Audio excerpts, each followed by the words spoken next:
Faut-il craindre le vaccin AstraZeneca? La Fédération du Russie et nous, il faut aussi le au comité de la FIFA. Bienvenue dans Hashtag le débrief.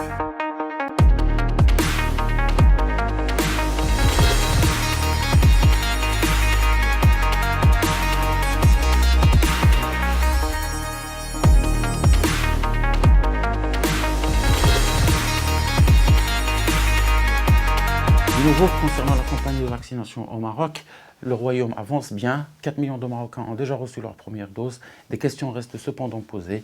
La première est liée au rythme des livraisons qui risque de compromettre le rythme de la campagne de vaccination. Une autre question, c'est les risques que peuvent présenter certains vaccins comme celui d'AstraZeneca. Il est vrai que les vaccins d'AstraZeneca et de Sinopharm risquent de se faire rares, c'est ce qu'a dit le ministre de la Santé. Donc le Maroc, par cette occasion, essaye de diversifier un peu ses fournisseurs. Très bien, ce qu'on apprend à ce titre justement, c'est que le comité national technique a validé l'adoption de 2 vaccins, à savoir Sputnik 5, le russe, et Johnson & Johnson qui est américain. Ce qu'il faut souligner déjà, c'est que le vaccin Sputnik 5 a reçu l'ATU, donc l'autorité du médicament marocaine, Johnson & Johnson pas encore. On sait qu'il a été validé en début de semaine par le comité technique et scientifique. Ce qu'on apprend à ce titre, c'est que le Maroc a déjà passé commande auprès de la Russie pour l'acquisition de 1 million de doses, n'est-ce pas? Oui, donc on devrait recevoir 1 million de doses du vaccin Sputnik 5 en 2 parties, au mois de mars et avril. Mais justement, techniquement, y a-t-il une différence entre ces 2 nouveaux vaccins et les 2 autres précédents? Il y a une différence. Bon, le vaccin Sinopharm, c'est le virus désactivé, donc c'est une autre technologie. Par contre, les vaccins Sputnik et Johnson & Johnson utilisent la même technologie que le vaccin d'AstraZeneca, à quelques différences près, parce que c'est vecteur viral. La technologie, c'est le vecteur viral, donc c'est un virus qui est très peu virulent, qui fait rien en fait à l'organisme humain. On y ajoute des protéines de SARS-CoV-2, et une fois qu'il est dans le corps, il y a une réponse immunitaire qui se fait, on crée des anticorps contre la Covid. Maintenant, Sputnik 5, la différence aussi, c'est que c'est un adénovirus qui est humain. AstraZeneca, c'est un chimpanzé. Autre précision, Mehdi, c'est que le vaccin Johnson & Johnson est unidose. Oui, il est unidose. Bon, les études qui ont été publiées ont montré qu'il avait une efficacité de 66%. Par contre, celui de Sputnik a une efficacité de 92%, mais il est en 2 doses. L'avantage avec un vaccin unidose, c'est qu'il y a des études de modélisation qui ont montré que même avec un vaccin efficace à 55% avec une seule dose, il est plus utile qu'un vaccin en 2 doses. L'autre question que nous avons soulevée, c'est justement les risques que peuvent présenter certains vaccins, comme celui d'AstraZeneca. Des pays européens, à l'exemple du Danemark, ont décidé d'en suspendre l'utilisation. Les autorités sanitaires européennes, de manière générale, rassurent. Qu'en est-il pour le Maroc? C'est le point de vue de Taïeb Hamdi, qui est notre consultant, médecin et chercheur en système de santé. Parmi les plus performants au monde. Donc le Danemark aussi, il a dit que nous, on va suspendre ce vaccin à titre de précaution, même si on n'a pas encore de preuve de causalité entre le vaccin et la thrombose. Je pense qu'il faut suivre, et le Maroc de toute façon suit les recommandations scientifiques internationales de l'OMS et autres, qui dit qu'il faut utiliser le vaccin d'AstraZeneca, qu'il n'y a aucune preuve qu'il y a un problème particulier pour ce vaccin, ni statistique, ni scientifique. Bien sûr, tous les systèmes de santé, ils prennent au sérieux ces incidents et ils continuent et approfondissent leurs études. Le deuxième point le plus important, c'est que les bénéfices qu'on tire de l'utilisation du vaccin AstraZeneca, ils sont beaucoup plus supérieurs aux risques éventuels supposé d'un problème de thrombose qui n'est pas prouvé ni statistiquement ni scientifiquement. Donc, on peut continuer notre campagne de vaccination aussi au Maroc par l'utilisation d'AstraZeneca ou de Sinopharm dans la sérénité, sans aucune crainte, sans aucune inquiétude, bien sûr, tout en ayant l'œil sur tous les effets indésirables qui sont soit attribuables à raison au vaccin, soit peut-être à tort, mais il faut garder l'œil vigilant. Mais continuer notre vaccination dans la sérénité, dans la quiétude, dans la tranquillité, sans aucune inquiétude jusqu'à ce jour.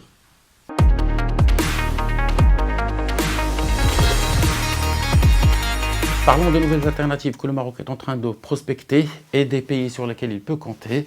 Il est un pays avec lequel les relations sont apaisées, efficaces, mais discrètes. J'ai nommé la Russie. Ce qui est sûr, c'est que les relations entre Rabat et Moscou connaissent un bel essor, et ce, dans différents domaines. Donc après la pêche... N'oublions pas qu'il y a eu la visite du roi en 2016. Donc les relations s'approfondissent dans différents domaines. On parle de la pêche maritime, de l'énergie et aussi de l'agriculture, mais aussi de nouveaux champs de coopération bilatérale entre les deux pays, à savoir la lutte contre le terrorisme, mais aussi l'industrie de défense. Alors que des pays comme l'Algérie fanfaronnent quant au caractère privilégié de leur rapport avec la Russie, avec le Maroc, les choses se passent différemment. Le royaume est compris à sa juste valeur. Ancien responsable français à l'intelligence économique, Alain Juillet s'est exprimé récemment sur la très russe Russia Today. Voici l'aperçu qu'il donne de la place qu'occupe le Maroc dans le monde et à l'échelle africaine. Alors face à ce constat, il est légitime de se poser la question de la réussite apparente de son voisin marocain, dont le produit intérieur brut est d'un quart inférieur à celui de l'Algérie et qui ne possède pas d'énergie fossile. Une évidence s'impose. La problématique de ce dernier est totalement différente, car c'est un royaume avec une histoire millénaire. Idriss Ier fut en 789 le premier sultan d'un royaume qui allait de la Mauritanie à la Méditerranée. Et depuis, la continuité du pouvoir central s'est maintenue en dépit des changements de dynastie jusqu'à celle des Alaouites, qui sont venus du Tafilalet, dont le nom provient de leur filiation avec Ali et Fatima, la fille du prophète. Le roi actuel, Mohamed VI, en est le descendant avec le titre de commandeur des croyants, ce qui lui donne bien entendu une légitimité dans tout le monde une deuxième arabe. lecture de cette sortie d'Alain Juillet sur Russia Today. On sait que Russia Today est un média affilié à l'État russe. On est dans un contexte où les États-Unis ont reconnu la marocanité du Sahara. Et il y a plein de mouvements diplomatiques de la part de la diplomatie marocaine pour asseoir cette position. Donc, je pense que cette sortie n'est pas du fait du hasard. Et c'est peut-être le moment justement que les relations entre le Maroc et la Russie atteignent ce niveau d'entente, on va dire politique, notamment sur les questions qui nous préoccupent. C'est L'intégrité ça en territoriale, premier. bien sûr.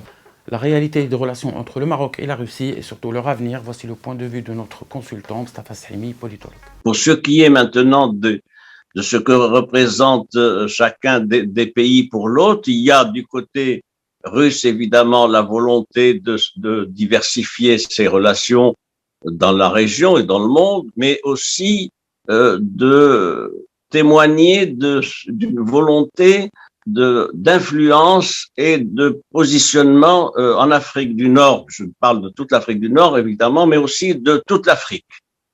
C'est l'une des priorités de la diplomatie russe, précisément, que cette volonté d'insertion dans l'Afrique, parce que c'est considéré comme un continent qui est le continent porteur et prometteur du XXIe siècle, où il y a de grandes potentialités, notamment économiques, commerciales, etc.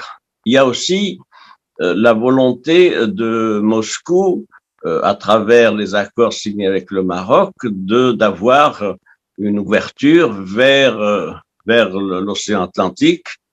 C'est l'un des axes d'ailleurs de la stratégie russe, c'est soit une ouverture vers les mers chaudes, en particulier la Méditerranée, on le sait, mais aussi une projection de cette diplomatie vers l'Atlantique.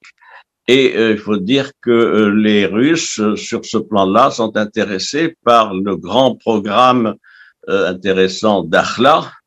Ils y voient d'ailleurs une manière de faire pièce aussi, au passage, à l'influence chinoise dans la région, puisque c'est la Chine qui a pris le grand marché du port de mauritanien. Donc là aussi, il y a des éléments.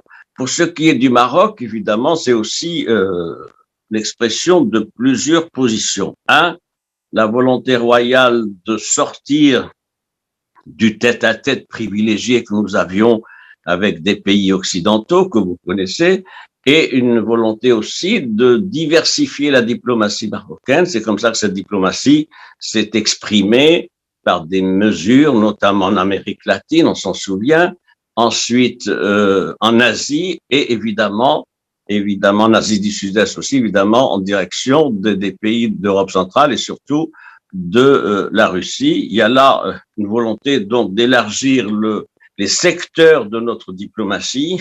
Enfin, il faut bien en parler, il y a la question du Sahara marocain. Sur ce point-là, je voudrais faire cette observation. La Russie s'en est tenue jusqu'à présent à une position de respect des principes et des résolutions du Conseil de sécurité.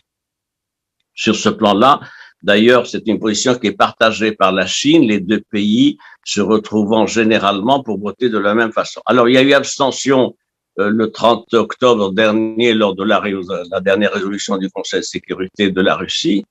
C'est une position, j'allais dire, traditionnelle de la Russie. Alors, un autre élément est intervenu, c'est la prise de position de Moscou après la reconnaissance par le président Trump, l'ancien président américain, de la marocanité du royaume sur ses provinces méridionales.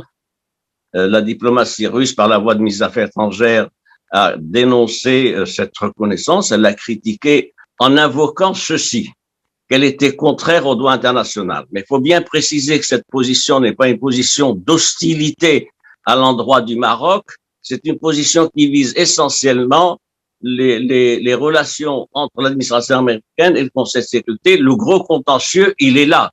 Il est entre Moscou et Washington.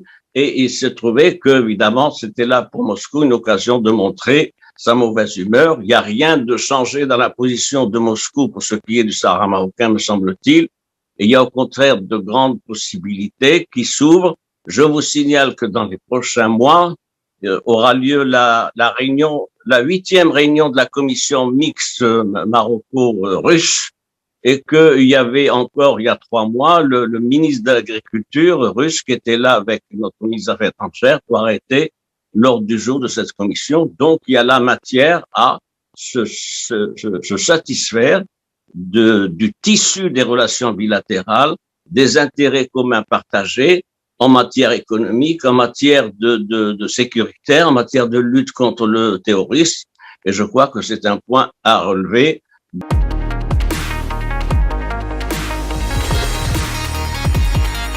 De la politique au sport, il n'y a qu'un pas à franchir et notre ami Fawzi l'a franchi. Fawzi El Rja, c'est le président de la Fédération royale marocaine de football.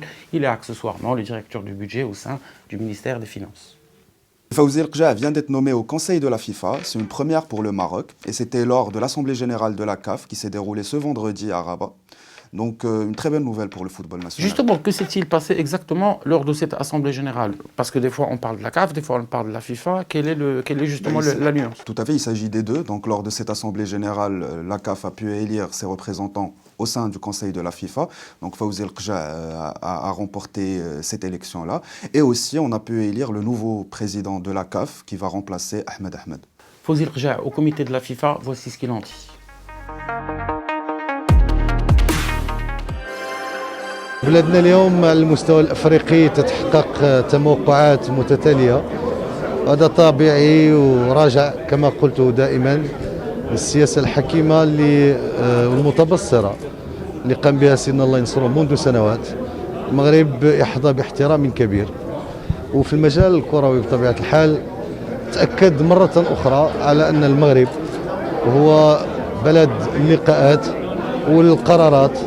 الأسبوع الماضي كان لقاء الرباط اللي أعطى توحيد وجهات النظر بطبيعة الحال وهذا كيعطي المغرب الموقع الحقيقي. أعتقد بأن هذه المحطة هي محطة أولا مستحقة يستحقها المغرب لمكانته وكما قلت للسياسة التي نهجها سيدنا في أفريقيا.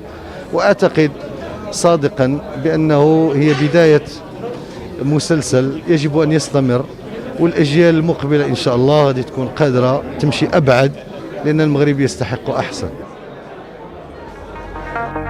Avant d'en arriver là, Fawzi El Rja a beaucoup fait pour le football marocain, aussi bien s'agissant des clubs que de la restructuration de toute la scène footballistique nationale. Oui, il a beaucoup œuvré pour la professionnalisation du football et ça s'est vu avec le retour de la sélection nationale en Coupe du Monde. Au niveau des infrastructures, le Maroc est devenu un pays bien équipé, bien doté. Bien équipé. Il a fait aussi beaucoup pour le football féminin, dernièrement avec une convention qui a Et été c'est la signé grande nouveauté. pour professionnaliser le football féminin justement au Maroc. Donc Fouzi El Kja a un bilan qui plaide pour lui, c'est-à-dire qu'il a fait énormément de choses pour le football marocain. On parle bien de quelqu'un qui, quand il a pris les rênes de Natas Berkane, la Renaissance Berkane, ce club-là était en 3e division. Tout à fait, donc c'est une vraie success story. De la 3e division jusqu'au sommet du football mondial, Fawzi El Kja a pu le faire. Donc la Renaissance de Berkane, on est la preuve concrète. Donc ce club était en 3e division quand Fawzi El Kja est arrivé. Et aujourd'hui, c'est un ténor du football continental. Et c'est la meilleure réponse qu'il aurait pu apporter à tous ses détracteurs. Ils sont nombreux.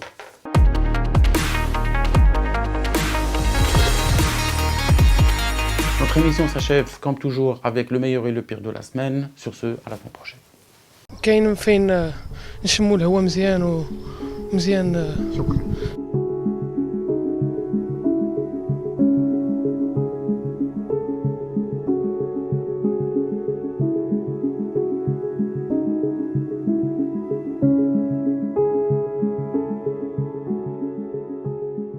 La ceinture verte, بالنسبة لي c'est un poumon d'oxygène بالنسبة la ville de Rabat, Tmera.